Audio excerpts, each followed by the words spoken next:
Welcome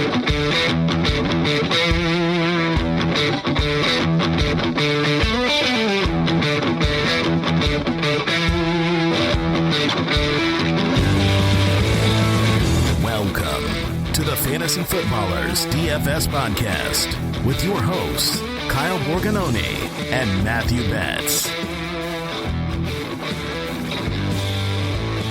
Well, welcome in, ladies and gentlemen, to the podcast. That almost didn't happen today, but we're here. We made it. Betz, we're live. We're here, man. We're back. Yes, it was a little treacherous there. I'll let you fill the people in on what happened right before this recording, but I almost had to tell Kyle, like, listen, dude, we might have to do this show this week. But that was not an option for the Foot Clan. We had to bring it back, man. So fill the people in. What was going on in your world about 20 minutes ago? So Betz and I, we have a time to record, and here in the great state of Georgia, storm came through, blew the power out, and so I just had to say maybe this isn't going to happen tonight. And luckily, the power came back on. We were good to go. And dude, this might be the podcast that because it happens, it helps somebody win at DFS. That's what we're hoping. And we're going to be talking today about how to approach each position. So quarterback, running back, wide receiver, and tight end, and some strategy behind that. And I know this is big picture. We're still in July, but these type of conversations are so helpful to see this as more than just this position. You know, we're talking about DFS and it's a market. It's like the way you think about economy bets. That's what the people want to hear, right? They want to go back to economics class. I think so. I mean, I was never a business major, so I never had the opportunity to take an economics class. But all my friends, I remember freshman year, were just like, dude, this is literally the hardest class ever. Fast forward several years later, here we are on a fake football show talking about economics. So it all comes full circle. Yeah, we'll be talking about some of those terms and hopefully making it super, super easy. But we're super glad you're with us. This is DFS for the rest of us. And in the summer, we're talking more high-level strategy as we get closer and closer to week one. Speaking of week one bets, I want to throw out a quick question. And I just looked at the updated lines from DraftKings Sportsbook, which Betz and I talk about a lot. I want to talk about one of these games. Okay, so I don't want to go too far into this because we're still like a month and a half away. But is there a game that you see on the week one slate that you feel like the market is a bit overconfident? Meaning when you look at the lines, the spread, the total, it just sticks out to you. So what do you see right now in terms of a game? Well, every time I log in to my app to look at these lines, as I do because, well, that's who I am, I cannot stop staring at the Ravens only being favored by 4.5. Sometimes on some books, it's 4 points against the Raiders. And I don't think that it takes a lot of football sense to understand why I'm confused about this. It feels like a trap. It feels like the Ravens should be favored by 6.5, 7 points against the Raiders team who dismantled their offensive line. And clearly we project to not be a great team. They have a 6.5 point, win total on the season. So Vegas is not counting many games. And you look at, okay, maybe they're factoring in like the home crowd with the stadium. I know it opened last year, but now they have fans there. Like Vegas is crazy. But just like the organizations that you just trust in the NFL include the Ravens at the top of the list. And looking back at their last 1, 2, I have it pulled up, 3, 4, 5 regular season starts in week one, they have covered this spread by 4.5. Obviously different opponents, different quarterbacks, et cetera, et cetera. But the Ravens prepare, and I feel like they know how to win on the road. I feel like these Monday Night Football games, especially in week one, it's going to be so gimmicky with like the Raiders and their big time crowd and their nightclub that they have there. They have a nightclub in their freaking stadium. I don't buy into any of that. I think the Ravens come in and stop them, minus 4.5. So you're not going to the nightclub? Well, I didn't say that, because if I win preseason DFS Millie, I'll have enough money, fly out to the nightclub, watch my Ravens to win by 4.5. You're dead on, though. In terms of organizations that we just trust year to year, it is the Ravens. I was just thinking in my head, like, who do I think is a top 5 team in the league? And it's the Ravens are on that short list. So, yeah, that line is a bit confusing. They are on the road. It is that Monday night game. So we'll get to talk about in terms of showdown slate and how to attack that game. But that one definitely stuck out. And I'll throw out a game that's kind of under the radar. It's the lowest total on the board. It's the Broncos at the Giants, which for a lot of people doesn't sound super exciting. The Giants are actually 1.5 point home dogs, which kind of is confusing to me. Betz, who is the best quarterback in this game? It's Aaron Rodgers, obviously. If Aaron Rodgers, man, I honestly, it might be Teddy Bridgewater, honestly. Yeah, I don't know. And whichever the three quarterbacks it's going to be, there's just a lot of variability. So already I feel like the Giants last year, their defense was above average, and they were almost a playoff team without their best player, Saquon Barkley, gone. Daniel Jones was hurt. Their offensive line was just super bad. I just think they're better than being a home dog early on in the season with such a low total, 42.5. So that's a game that I'll be interested in, that I think I already like the Giants at plus 1.5 at home. And we'll see with DFS how it shakes out. I mean, with it being such a low total, I feel like it's a game where you can kind of fade because the Broncos defense is so good. But you can look at those week one lines. If you're interested, you can see and just get a sneak peek. And maybe it's like some practice reps for you to say, all right, I'm getting hyped up for DFS for the very first week. So you can do that. First game's Dallas, Tampa Bay on that Thursday night. So I'm really excited about that. And Betz and I will have a couple of pods leading up to that week. So I know 2 weeks before we're going to look at the lines, and then we're going to have a Thursday night kind of prep, and then we're going to have the whole week one DFS prep for that first week. So just wanted to give you guys a little bit of an insight and maybe tease you a little bit that week one is coming.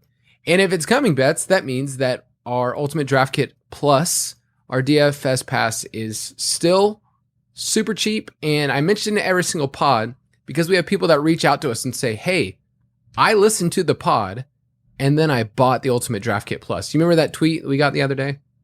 Oh, it was so nice. And this friendly listener also recommended to our fearless leaders, Andy, Mike, and Jason, that maybe we should be getting a raise for pumping up the DDK. I don't know. I'm not saying. I'm just saying it was in the tweet. But no, it's awesome to see those because it helps us know that, you care about the product and that you're supporting the product. And it just means a lot to us as a team. So appreciate all you guys checking it out. It is a ridiculous deal. I think I technically got my raise this past weekend. I was in Arizona and I got to go to the Suns game in game 2. So I feel like that's like a raise and a half. Just getting to what a game, man. Oh, dude, it was so fun. It was super loud. Apparently I'm a Suns fan now. What do you think? Aren't we all? I feel like that's a fun part of this, living vicariously through Andy, Mike, and Jason. It's okay to like other teams. Like, I've grown up in Atlanta and the Hawks have been kind of meh for a long time. So I for this playoff run, super fun to be a Suns fan. I'm enjoying it. I'm not going to lie. I'm Suns in 5 now when I'm recording this. Kyle's a diehard fan since yesterday. Guys, since I went to the game, huge fan. No, it was super fun experience. Super fun. But Betz and I are going to be talking about different positions today. We're going to go through quarterback, running back, wide receiver, and tight end, and talk about how to approach that. And when we're talking about these positions, the hardest thing is you can't just say, let's talk about quarterback without mentioning the other positions. Like, this doesn't just happen in a vacuum where if you pick the right quarterback, then everything is unlocked. So a bigger conversation is roster construction, which you and I are talking about next week, or else Betz, we just play the best plays. Like that, this would be super easy. So just in terms of overarching thoughts about positions, do you want to explain to people, like, this isn't just who do you like? There's another huge part of this, and it's salary. Yeah, obviously, like Kyle said, if you're new to DFS, you might just think like, okay, cool, I have, 100 players to pick from at these positions, and I can just kind of pick the best plays, whoever has the best matchup. Unfortunately not. Yes, there is a max salary on each website, whether it's FanDuel, DraftKings, and each player is assigned a salary based off, I guess, their algorithm or whoever is working for those companies to create these prices. And obviously the players that project to be your studs, Christian McCaffrey, Lamar Jackson, etc., are going to have a higher price tag than, let's say, someone else like, I don't know, Olamide Zaccheaus, wide receiver for the Falcons. And it will correlate with how these players project. So you have to be able to kind of identify, players that are worth spending up for, to put your stamp on them, be like, I'm just going to spend the money to get to this player. But I know that if I do that, I can't play X player. Like, you have to kind of find these cheaper guys to fill in. And hopefully tonight's conversation can kind of help you guys determine maybe when you spend down at quarterback, spend up. Same thing at running back, wide receiver, and tight end. So a lot to go through, very nuanced, but hopefully these next several episodes are really going to lay the foundation for a very successful 2021 for you listening to the show. There's a fixed price. So every single person's working with the same amount of salary. And that's helpful for us because we're not like a economic market where things do change. The prices change. We have a clear fixed price in terms of your salary. The player prices change week to week, but once those prices are locked on Monday night, then Betz and I kind of get to roll and move forward through the week and project who we think are the best plays because of their salaries. But the question is, how can you be better than the field? That's what we want to talk about tonight, is how can you be better than everyone else, knowing that everyone's playing quarterback, obviously everyone's playing 2 running backs, and it's about thinking about positions differently than just, I like this player, I like this matchup, move on. You also have to play the roster percentage game. And when we talk about roster percentages, those are our projections in the DFS Pass that we say, here's where we feel like the range is for Davante Adams. He's going to be 20% roster this week at 8,800 on DK. That's very different than maybe AJ Brown that week is 8,000 and he's only at 7%. Like, you have to treat those players differently, regardless of, Davante Adams has a huge floor and a high ceiling. Like, we love the player. And like we talked about last week, contest selection is huge. Like, if you want to think about positions differently, if you want to think about how to be a long-term winner, you still have to make the right choices about what contests you play in. Because you could say, nail the quarterback, but you're playing in the wrong contest. And what ends up happening is everybody else already has that quarterback and you haven't actually differentiated yourself. So any last thoughts about being better than the field, especially if they're first timers? I think one thing that you can kind of consider in those situations is to be sure that you are spending up for the right guy. And that sounds like really silly on the surface, but like, if you spend up for 2 guys that flame out or really have a down week, you're kind of dead in the water, because you're kind of, DraftKings salary and scoring oftentimes correlate very closely together. So of course it changes, if there's like a running back that's out from injury and someone's 4K or 4.5K, then that'll change, of course. But generally the salary correlates for a reason. So if you miss out on those high price guys, that is where things can go south pretty quick. So I would say in cash games, which we talked about last week, go back and give a listen to the show if you're kind of confused, like, what does that mean? In cash games where you're just trying to be better than half the field, I would really make sure that you are building your roster with understanding that if you spend up for someone, you better be right, because if not, things can go south pretty quick. Let's start off this conversation and we'll get to talk about quarterbacks. Quarterbacks. Yes, quarterbacks. And for each one of these positions, I have a cute little tagline, Betz, that I crafted, and I feel pretty good about them. Okay, so quarterbacks, that's the position where there's the most interchangeability in DFS. What do I mean by that, Betz? Why am I saying that quarterbacks, you can kind of change them compared to the other positions? Yeah, when you look at the running backs and wide receivers, you can find guys that are 5%, heck, at wide receiver, 2% rostered. Running back, you're probably talking more like 8-10% rostered. Like, these guys that are just uncommon that not everyone is flocking to in DFS. Well, because everyone knows how to stack and people know that they should be stacking, they're oftentimes putting a large group of quarterbacks as like, this guy's 10%, that guy's 11%, that guy's 12%, because they're playing their wide receivers and they want to correlate and stack. So the roster percentage is pretty flat. Like, someone that's 13% rostered versus someone that's 11% rostered gives you zero advantage on the field. Everyone is kind of the same. And sometimes there's a week where it gets a little fluky and you have someone that's really popular. Maybe they get up to 15%, but it's very rare that you have someone that's like 25% and then someone that's like 2% at quarterback. It just doesn't happen the way it does at wide receiver and running back. So you need to understand that that's not necessarily where maybe you want to get really different in your roster. Not that you can't go against the grain in those scenarios, but I think that there's less of an advantage in trying to be cute and unique at quarterback, where we know the roster percentage is so flat that you're not gaining a lot on the field in those scenarios. When you carry over the mindset of how we play redraft fantasy, a lot of people subscribe to late round quarterback. Shout out JJ Zacharyson. And we know that any quarterback can put up 25 points. Like, anybody can do it. Week 1 last year, Gardner Minshew was a top 5 quarterback. And they won somehow in week 1. And then they proceeded to lose 15 straight after that. So anybody can score 25 points. And so the roster percentages are flat, like Betz said. Like, no one's going to get crazy popular. Everyone's going to have a little bit of roster percentage. And sometimes you can try to get cute where you're like, ooh, let me find the cheapest guy because I know he has a chance at 25.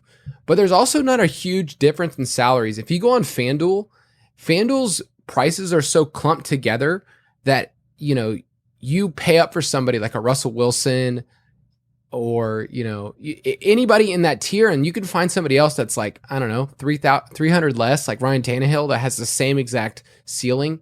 So a lot of times it's hard at quarterback to get different than everyone else.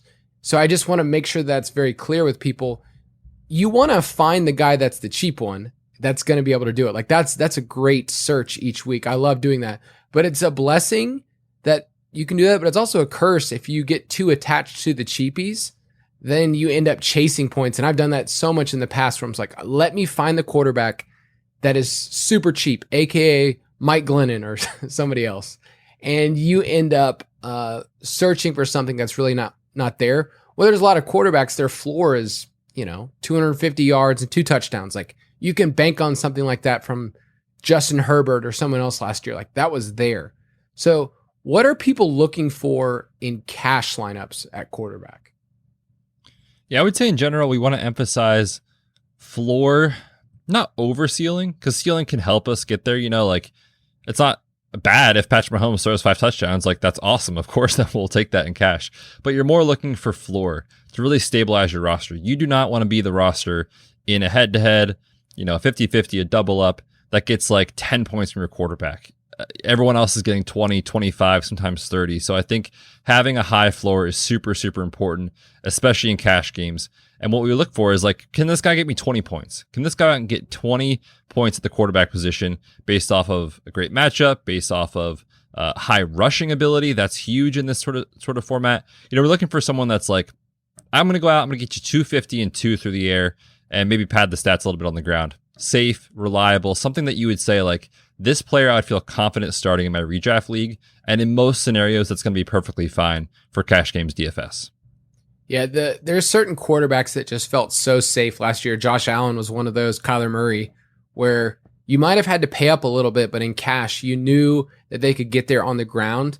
And in the air, like you said, that 250 and 2 is something that you can bank on. So high floor rushing quarterbacks are the best. But if you also see a quarterback that is cheaper and you know that they're going to have a lot of volume, then that's another way you could go about it. And obviously with these quarterbacks, you're thinking about stacking.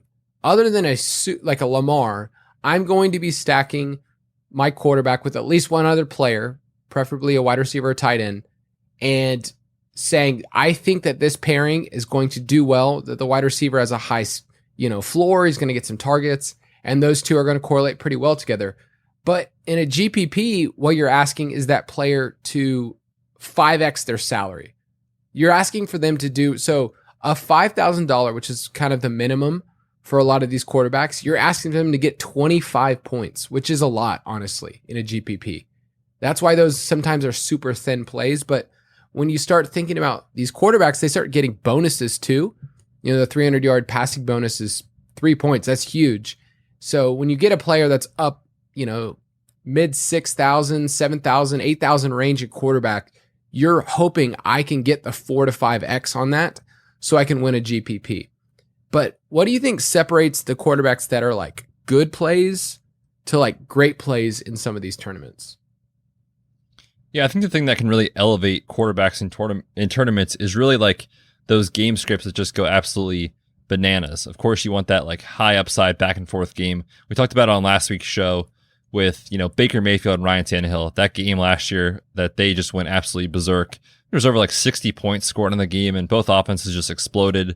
Like you're looking for that type of game environment, or don't forget, again, you're looking for stacks, maybe not at the quarterback position. That's really unique because we talked about it again. The roster percentage tends to be pretty flat, but you're looking for also correlation with a quarterback that you think can have a huge week based off of the opponent, their recent play, maybe their game script or the total in terms of Vegas. And then as well, like, okay, how can I pair this quarterback with a wide receiver to make sure that if he has an awesome game, I'm also getting the double dip and the points on my wide receiver as well. And preferably, because we know roster percentage is so important, you're trying to find a wide receiver that's a little bit unique in terms of the roster percentage there. So that's kind of what I look at in terms of quarterback GPP plays.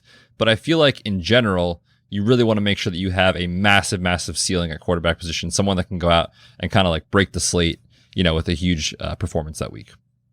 It's super fun when you do identify like a top 3 quarterback that week, because you're getting the double points. Like you mentioned, like I figured out the quarterback, and maybe your stack doesn't get fully there, but at least like if the quarterback's being elevated, hopefully the passing option's doing pretty well. But here's just a tip to add on what Betz said. If you're trying to weigh out which is the best GPP play and you're trying to get contrarian, add up what we have projected as the roster percentage for the quarterback and whoever you're stacking him with, and compare that to a couple other players. Like if it's Mahomes and Kelsey, add that up and compare it to, Trey Lance and George Kittle, and say, okay, between those two, who do we see is going to be projected for a higher roster percentage? And that just shows you, okay, well, both of these options are people playing them together, probably. And then if I compare that to another stack, can I have leverage on the field? And we'll talk more about leverage and the best time to use that as we get closer. But that's a concept that's super important, because you're playing against other teams. You're not just making the best lineup. You're playing against other teams that probably have similar players if it's Kelsey and Mahomes as well. But let's move on to the next position. Running backs. With running backs, we are talking about a position that has the most predictability in DFS. See where I'm going here, Betz? First one was I love it. Interchangeability. Now we're talking about predictability. I mean, I spent 2 minutes crafting this to make sure they all lined up. But explain why running back is the most predictable position in DFS. I would say it's the most predictable position in fantasy football in general. You're like best ball, season long, etc. The salaries that you will see with these running backs, they correlate with the best running backs in football and the guys that are going to get a massive workload. So it's so much easier to predict, how many touches this guy can get, how many targets this guy can get, and just your ability to, put someone in your lineup that you feel confident about. But understand, it's not a wide spectrum of guys that you can pick from. Like at running back, my pool each week maybe is like 4 or 5 guys. I don't know. What would you say, Kyle? Like maybe in that range? No, that sounds about right. I mean, you can try to get cute at running back, and then you have to tell yourself so many different stories. Yeah, it gets thin really quick because, again, salary drops off.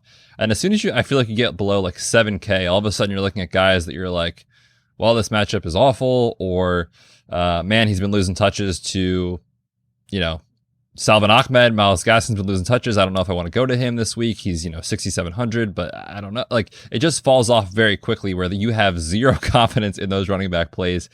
And in general, we tend to see when you look on a season long average, of course, there's week to week variability a little bit, but on the season long average, DraftKings and FanDuel, the salaries are pretty smart. They line up very well with production at running back. So in general, I'm not looking to get different at running back each week. I'm looking to play the guys that are reliable, that are going to touch the football a lot. And I think that's why you coined this term here in the show doc, predictability in DFS with these guys, because that's what you do with each week. You predict their volume and you kind of run from there. They're the money makers. These are the guys, the Dalvin Cooks, Zeke, like those are the players that are going to get these touches, and it gives you confidence especially in cash. And with running backs, we know we have to start 2. And then at our flex position, it's very easy in cash game for me to lock in a flex running back that I can say, all right, he may be a little cheaper of an option, but I can see 15 plus touches here. And that's just so wild that you can look at a player that's going to get those touches, even better if they get the pass catching volume, and you can bank on that. But last year was a bit of a interesting case, Betz. I looked at these numbers. I did some spreadsheet stuff. Of course you did.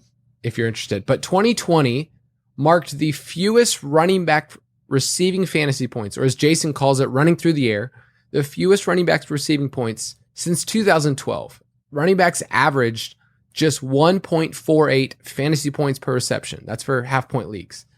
And their receiving yards were the lowest they've been in the last decade in terms of average yards per reception. So receiving was actually down last year in terms of what we could bank on. And on the other end of the spectrum, we think of this being a passing league and banking on that. It was actually a resurgence for running backs on the ground. Running backs average 0.66 fantasy points per rush attempt. That's the highest in the last 10 years. So for some reason last year, it wasn't as high in terms of points per reception as rush. There's still a huge advantage in terms of catching the ball, but we rode people like Derrick Henry, right? We did. Every week it snowed. Derrick Henry came through for us. I wrote on here, pound the rock, because that's what teams decided to do. People like James Robinson, who week to week didn't put up crazy ceiling games, but his floor was so high because he was getting the touches, and he was even getting touches on the ground for a team that was trailing, which is kind of rare. So running back fantasy points, you have to think about them in terms of point per rush and point per reception. And you can add those up. We do that in our projections. So if guy's going to get 15 rush attempts and get 4 receptions, like there's more there than the guy that just gets, 18 carries. Like there's something else in the equation. So what are you looking for in cash in terms of your running backs? Safety, man. I'm not getting weird at running back in cash. That is the place that I go to start my lineups. I want guaranteed volume. I want Christian McCaffrey. I want Dalvin Cook. I want Derrick Henry, Saquon, etc. Those guys that are going to touch the ball 15, 20, 25, heck, in Derrick Henry's case, 30 times sometimes. Volume is just so important at running back because you have more opportunity to score fantasy points, obviously, which sounds like, oh, thanks for that help, Betz. That's very obvious. But the opportunity to score more fantasy points and more touches just leads to safety because there's so many touches to go around for volume that, again, even if this player, let's say Dalvin Cook goes out and gets 24 carries and he has 4 targets, like he may not have the best game of his, season, but he'll probably most weeks he'll have a good week and good enough for you to cash in these bigger, 50-50s or a head-to-head, things like that. So that's really what I'm looking at in cash. It's the most straightforward translation if you're new to DFS, going from redraft to DFS. The running backs that are the studs are the running backs you want to play in DFS. It's not really that much different outside of that, in cash games. Of course, in GPPs, we'll talk about here in a sec. You can get a little different, but yeah, really for cash, pretty straightforward. Play the volume. These are the most expensive players.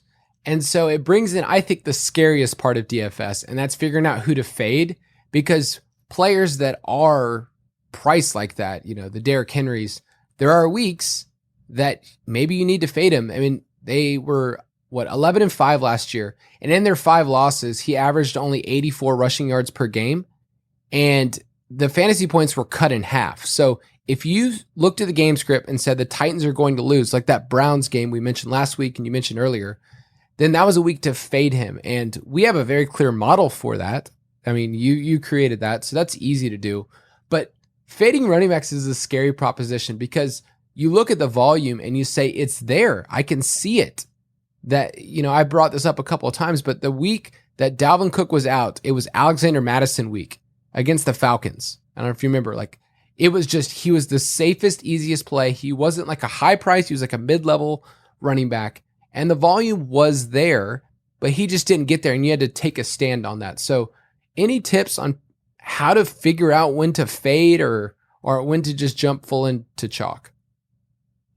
You made a great point, and I feel like this gets lost in today's analytics view of fantasy football. Shout out to you and the other spreadsheet bros, but these football guys that watch the tape, they grind the tape, Kyle. There are good players and there are players that are not as good. And I feel like that's the most silly thing for me to say on this show. But the reality is, that's the truth. We have seen Tony Pollard smash when Zeke is out. If Zeke's out, I'm playing Tony Pollard. We've seen it. I trust him. He's a good player. When Gio Bernard is the dude, now at the tail end of his career, everyone is flocking to him when Joe Mixon's out last year.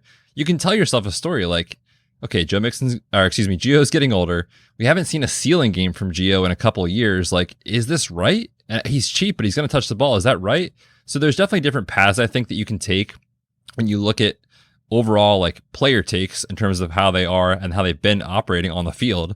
And then as well, like hit their historical trend as far as how they performed when their starter in front of them has been out, if they are a backup, and they've had the opportunity before. You know, it's just something so safe about if you've seen it before, you know that they can do it. Whereas everyone assumes that they will do it. And again, we know there's projection error with these guys all the time. So I think that's where I'm looking at more with these backup running backs. I'm not sure if you have a different take, Kyle, but that's kind of where I lean as well. I just think talent evaluation is way more important than some people give it credit for.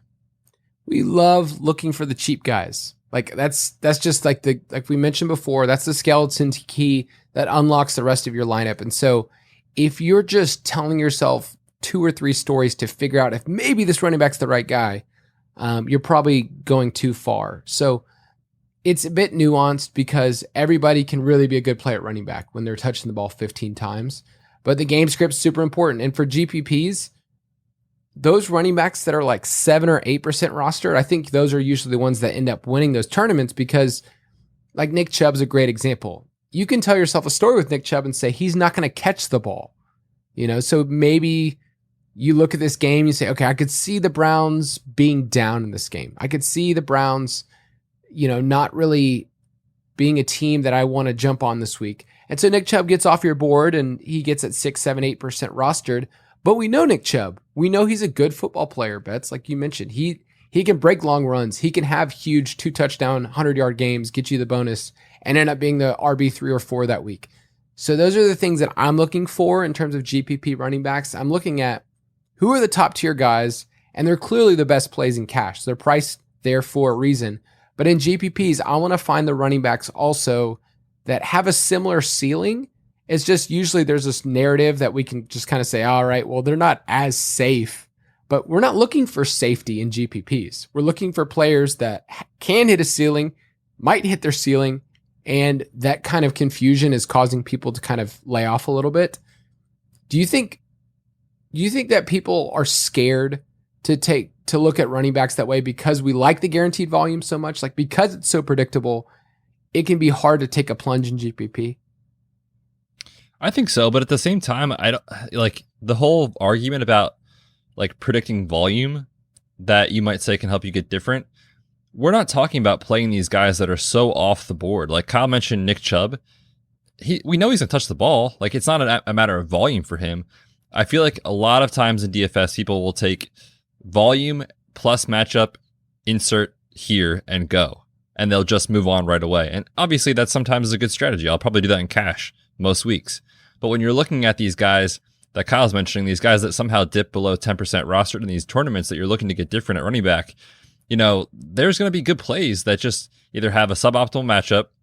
You'll see the little, the red next to this player's name in terms of their matchup. It'll tell you the fantasy points given up against the position. That's psychologically, it does something to us that we don't want to play them. But we've seen, you know, Dalvin Cook last year. I remember I played him everywhere that game he smashed against Green Bay. And I can't remember who the 2 running backs were that everyone was just flocking to.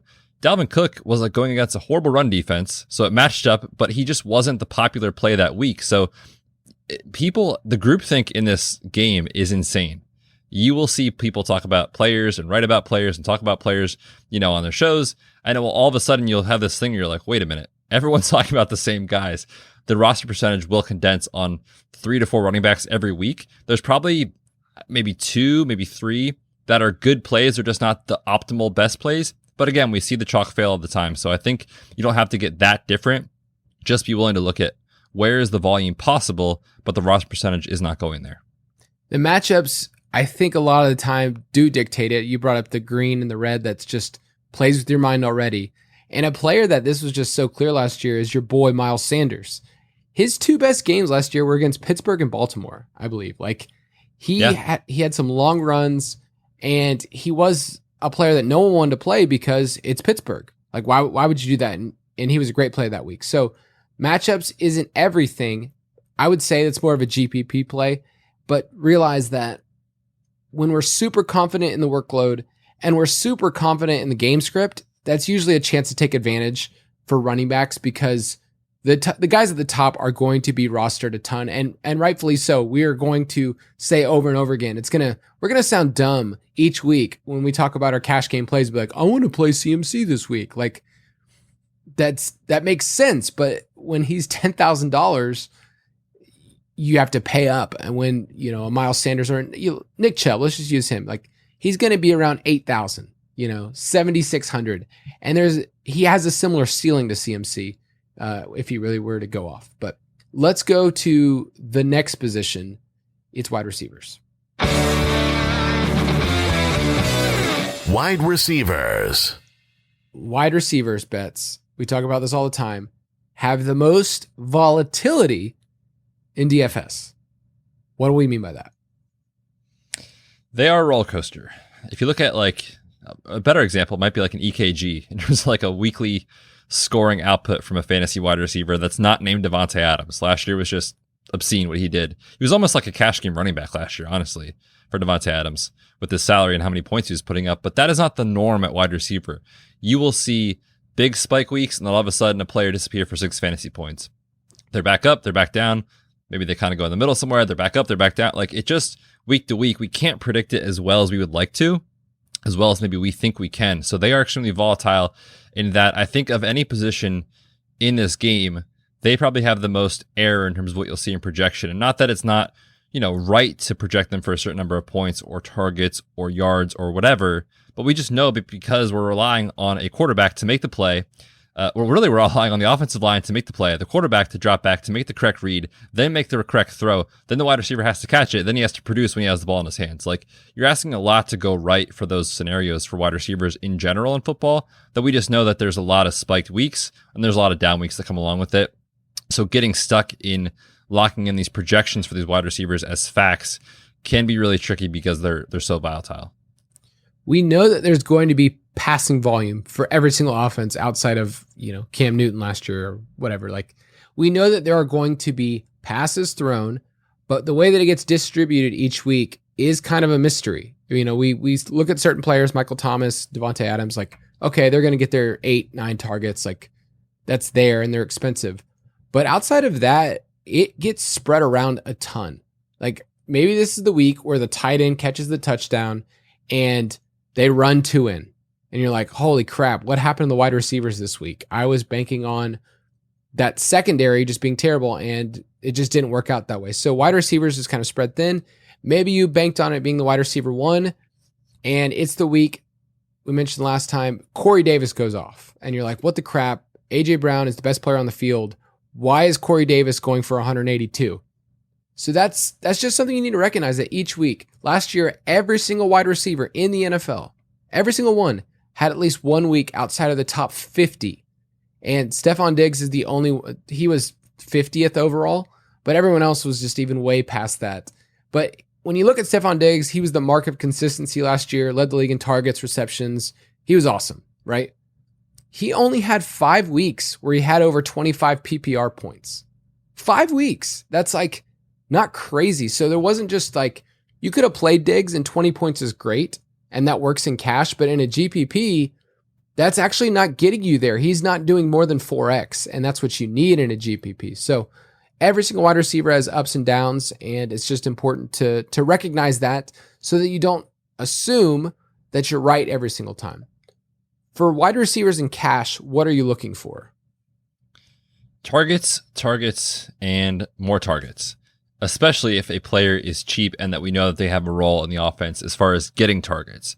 So we talked about building cash game lineups last week in terms of like wanting to prioritize volume at running back because we know it's easiest to project. Of course, it's not foolproof. There is some error associated with it, but it's way easier than wide receivers. So I feel like most of the times I'm looking to lock in 2 really solid running backs that I feel confident in, and then maybe 1 to 2 mid-range wide receivers that, if I need to spend up because there's so many chalky, like cheap plays, obviously you have the salary, do it. But most weeks you're really thin for salary. It goes super quick on these sites, way quicker than you think it will. So you're oftentimes finding yourself playing a wide receiver, sometimes 2, that isn't quote unquote ideal or the best play, but you're looking for someone that there's a path to success at a salary that is not going to kill you. And I think that is the key. When you're looking at these players in cash games, you're talking about guys that might be 4,000, 4,500, something like that. And you're like, okay, they're not expensive. I don't love playing this guy in my lineup this week, but I could see a path to 8 targets And if he catches 6 of those for 60 yards, maybe he finds the end zone, like you're golden in cash. That's all you need. So you really don't have to have these huge 5 for 150 in 2 games out of these players in cash. You're looking for volume, and you're especially looking at opportunity cost in terms of what their salary is. On DraftKings, they can go as low as 2,500 or 30, that range of 2,500 to up to 4,000. I usually end up having one wide receiver because you have to start 3 of them. I end up having at least one wide receiver in that range because I'm looking for a little bit of volume and I'm asking for them to 2 or 3x. So a player that came to mind was Jacoby Myers last year. His salary slowly rose. From week 7 on last year, the dude was on a 90 reception pace and 1,100 yards. Like, he was a good player in a terrible offense, and especially a terrible passing offense. But he was usable in DraftKings, especially on cash, because he was getting that guaranteed volume every single week. So yeah, I love getting the studs, but when you start paying up at running back, you end up having to sacrifice it at wide receiver because you have to start 3 of them.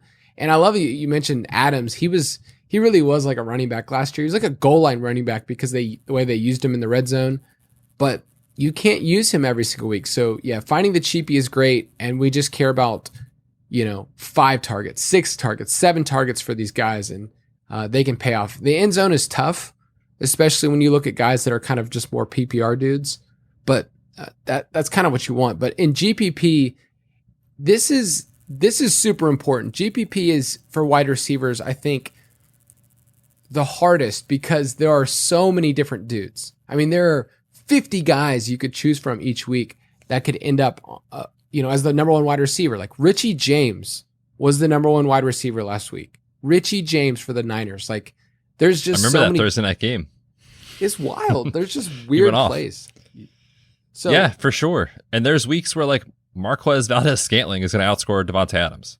Like, how silly is that? But it happens. And I think embracing that there is a lot of weirdness in football. Like, you can't predict what's going to happen. Obviously, we'd all just be filthy rich if that was the case. You need to be willing to embrace, I think, the chaos at wide receiver is how I would describe it. And there's not necessarily anything wrong with targeting a game that you like, but maybe we say, okay, the Chiefs are playing the Bills. Holy crap, there's going to be 65 points scored between these two teams. We want all of the exposure. Okay, everyone else wants to play Tyreek Hill and Stephon Diggs. Maybe it's a Gabe Davis week. Maybe it's Mecole Hardman week. Maybe it's Demarcus Robinson week. Guys that you aren't really in love with. So I think in GPPs, I'm more willing to kind of look at maybe not projectable volume as much, but more game script and saying, okay, like if Mahomes goes off, but for some reason it's not Tyreek Hill, what happens next? And then you can kind of get a lot of leverage. And of course, use the roster percentage in the DFS Pass to help you with that. But that is where I'd be looking to get a little different in game stacks, especially because like you said, last year, that prime example was AJ Brown. Everyone wanted AJ Brown. Meanwhile, Corey Davis is just sitting there chilling in the end zone, catching a touchdown, 8% rostered. No one played him. The second or third wide receiver on team is naturally going to be cheaper in terms of salary, and they will have their due. Like, they will show up one week, and it's great when you can do that for GPP and find that receiver that kind of gives you leverage over everyone else, because naturally most people didn't double stack AJ Brown and Corey Davis. In fact, if you would have done that, your lineup could have been hindered because you also played AJ Brown. So it's super important to figure that out, how you can create leverage based on these other wide receivers. And it just takes practice. I mean, you're going to get it wrong.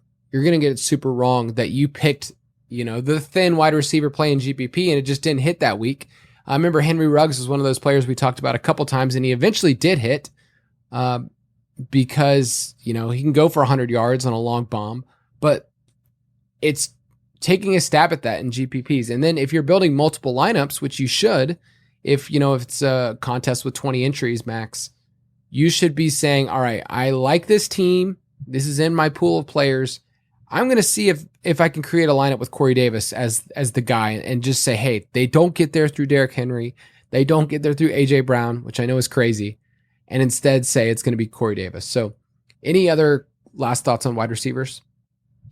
I just think in general, it sounds so scary when like everyone's like, listen, guys, I know this is the week. I know it is, I know it's Steph Diggs week. You got to play him. And it can get scary to be like, man, if I get buried by Steph Diggs, like my lineup is done. But I think in GPPs, you need to be willing to fade chalk wide receivers. Just accept it.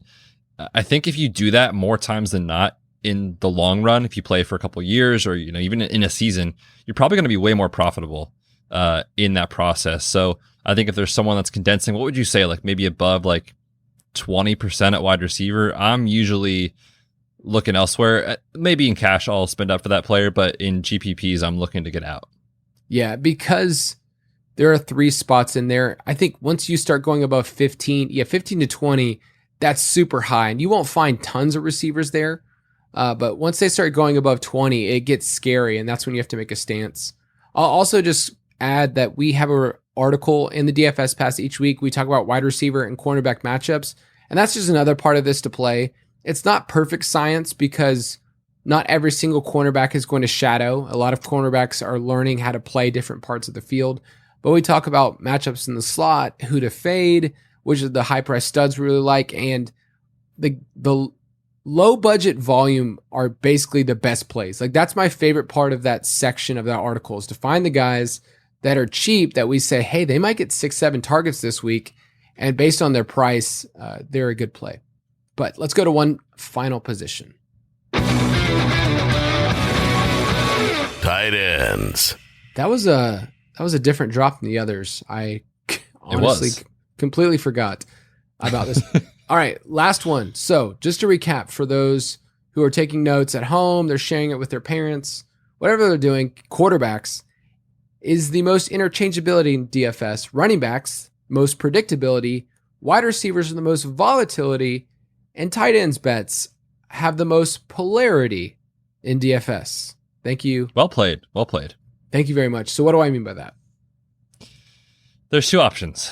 You either pay up for the studs, Kittle, Kelsey, Waller, or you punt. And when I mean you punt, I mean you punt. Like we're not talking like, I hope it's Evan Ingram's week. I hope it's Hunter Henry's week. No, we're talking like Irv Smith last year, Cole Kmet, like random dudes that are going to catch maybe a touchdown. Because when you look at the scoring and just in general, taking like DFS out of the equation, we just know like week to week, tight end scoring, like if you're the tight end 7, it doesn't matter. If you're the tight end 12, it doesn't matter. Like you just need to be for usable weeks, especially in GPPs, like you need to have a huge ceiling at tight end and you need to have a ceiling relative to your cost. So what I mean by that is like if a tight end is $3,000 and they get 2 touchdowns, like you're thrilled. You are sky high excited because they were so cheap. You didn't have to, sacrifice your lineup elsewhere, but they still put up points. Or you need Kelsey to break the slate, Waller to break the slate, guys that have massive upside. And generally speaking, those guys that live in that like 4 to 5K range just don't have it. It just the win rates are low and you're going to be disappointed more times than not. So there's 2 options. And that's why the word polarity was used here. You either pay up or you completely punt. Mid-range tight ends bets. They are the syrup of Ipecac of DFS. They induce vomiting. All right. That's basically what I want people to walk away from this podcast. Hopefully, if you were driving, you didn't vomit all over yourself, or you were with your kids or on the toilet. Don't do that. Or hopefully your kid didn't vomit if you're in the car. Don't do it. But yes, you don't want to set yourself up to chase a touchdown because we know that most of these guys are touchdown or bust, and those mid-range guys are not great plays. So if they don't hit that week, the Eric Ebrons, you mentioned Evan Ingram never hit, let's be honest, last year at all, then you didn't want to waste that salary. I would rather have a punt tight end at $2,500, $3,000, $3,200, something like that, that goes 2 for 20, and I can make it up somewhere else in cash game. Now, in GPPs, this is a different story, and we'll talk about that in a second. But in cash game lineups, Betz and I subscribe a lot to punt tight ends, and sometimes I think we go on a wild goose chase searching for the one that week, and maybe there is none. Like that I sometimes find myself like saying like this is my strategy and this is the only way it's going to work. But you can pay up as well, and we did that a couple times last year where it was like Kelsey, I just know he's safe. And obviously Kelsey basically had the greatest tight end season of all time, but you want that. So it's these 2 extremes, but it changes the way you make your lineups, right? Like if I'm playing with Kelsey, then I can't spend up at wide receiver like everyone else. But when you put that punt tight end, your roster looks a little bit nicer.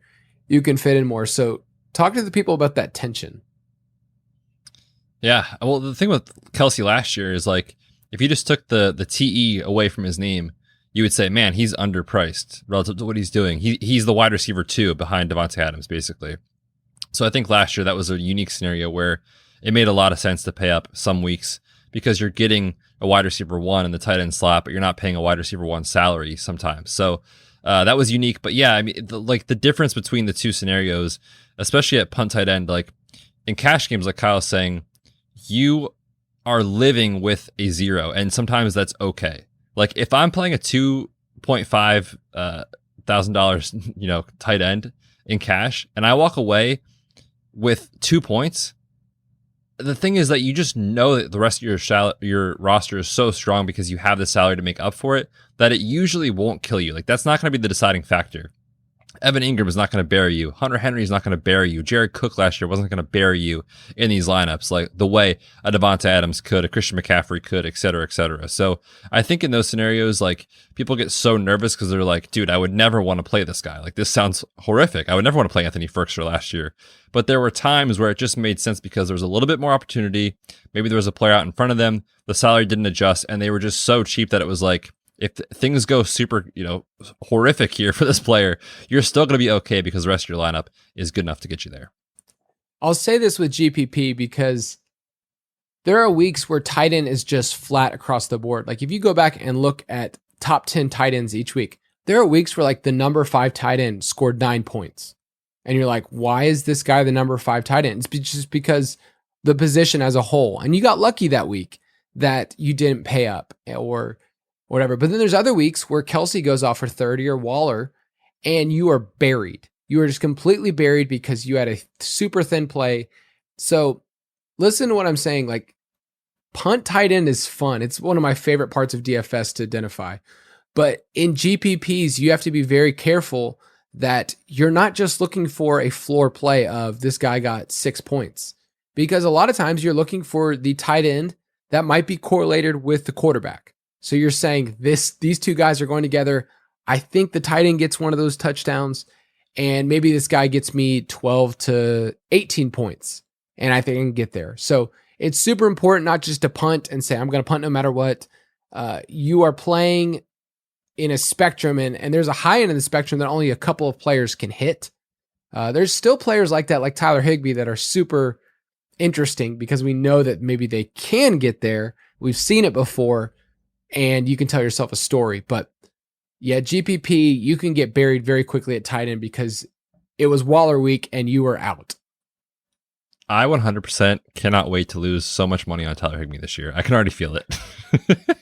I'm already like way too in on best ball. Like, oh Lord, help me. Dude, I'm down with the Ferk daddy. I've been trying to trade for him in Dynasty and I cannot trade for him. But I also think it's at the point where people that are in leagues with me are saying, okay, is there something that I don't know? I don't want to trade with you anymore. Yeah, it's because he has a sweet nickname. That's part of it. I even, in the offer, I wrote Ferk Daddy, and I'm not really getting it. Someone offered me Terrace Marshall for him. I laughed in their face. Not up in here. No way.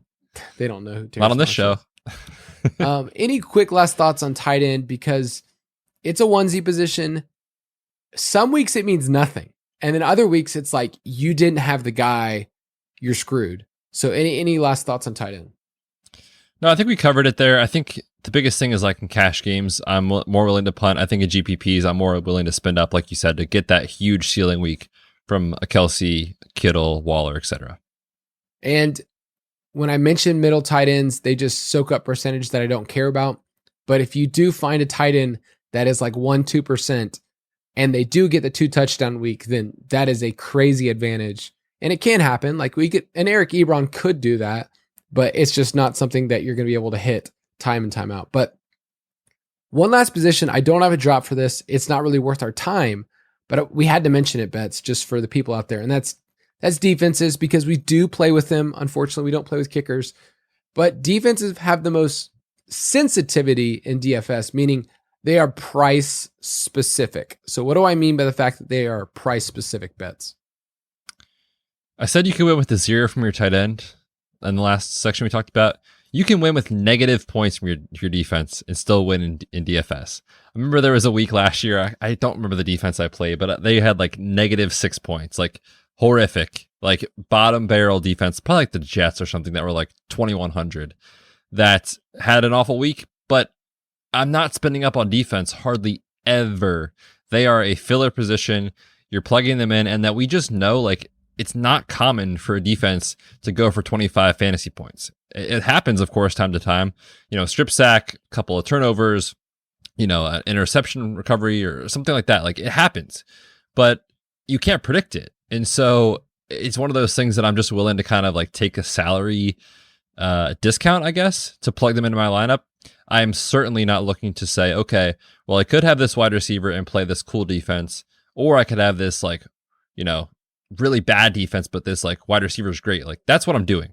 I'm more willing to prioritize these other positions over defense. It's just so up and down. Like you can't predict it. So for me, it is the last piece of the puzzle when I look at my DFS lineups each week. Yes, I agree. Each week we identify price specific plays. So we like saying this defense is $3,000 and we think that they have some sack potential, but we're not putting so much into it because there's just so much involved that has to go right for a defense to hit. And when you get that defense, one of the best feelings in DFS, that you had that defense in your cash game lineup. I remember one week it was Miami and I just was like, felt so great about it. And the next week I think I got negatives. So it's all over the place. I think embracing, that's the main thing I just want to say, like embracing the fact that everyone gets defense wrong all the time and just being okay with that. Like you're not going to be able to create a model even from the best fantasy websites that identify defense in the way that they can predict an interception return or a punt return for a touchdown. Like that's just not going to happen. So be fortunate when it happens.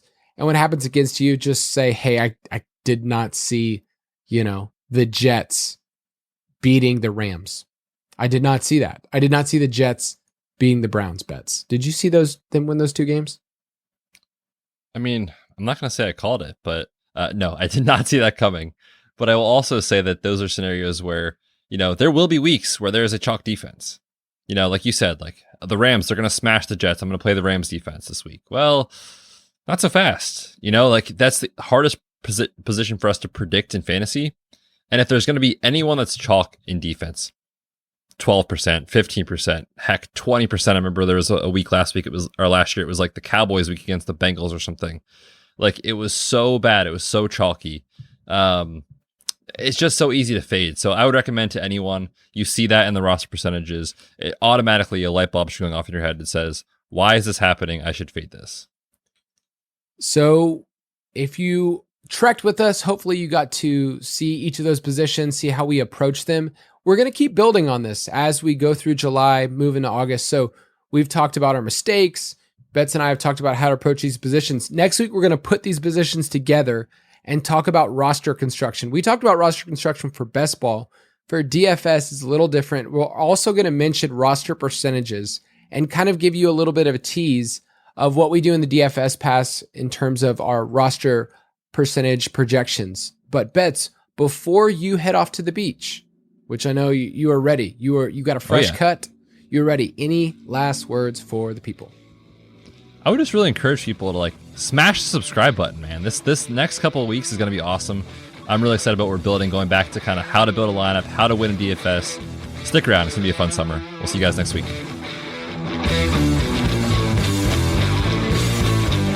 Thank you for listening to another edition of the Fantasy Footballers DFS Podcast. Don't forget to visit us on the web at www.thefantasyfootballers.com.